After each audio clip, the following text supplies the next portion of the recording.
Think how many times you repeated the same toxic patterns, chosen the wrong relationships, or sabotaged yourself without knowing why. This isn't bad luck. Those are unresolved trauma controlling you from the shadows. What if I told you that the greatest threat to your happiness, your relationship, and even your success isn't the world around you, but the demons you've locked away inside? We live in a society that glorifies staying positive and moving on. But what happens when you don't process the pain? When you buried it so deep that you forgot it even exists? When you repressed emotions, you don't destroy them. They sink into the unconscious where they fester, mutate, and leak out.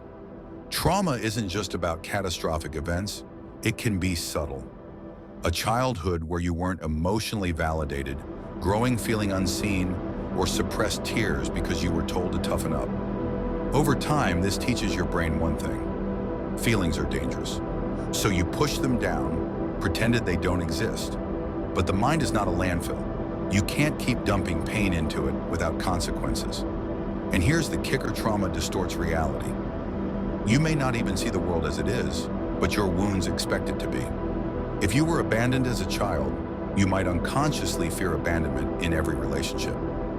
If you were criticized constantly, you might hear judgment even when none is given. This is how trauma hijacked the human psyche. The mainstream world tells you to just think positive or just move on. Let me ask you this: how many people do you know who actually become happier by ignoring their pain? Suppressing emotions is not healing, it's delaying the explosion. How do you break free? Let's try shadow work. Shadow work is the process of confronting and integrating the parts of yourself you've denied or suppressed. It's about meeting the monster under the bed. Healing happens when you stop running and start listening to the pain, to the wounds, and the stories you tried to silence. Your past is not your prison, but it will be if you never acknowledge it. It's time to stop running, and it's time to face the shadow, and in doing so, finally got your power.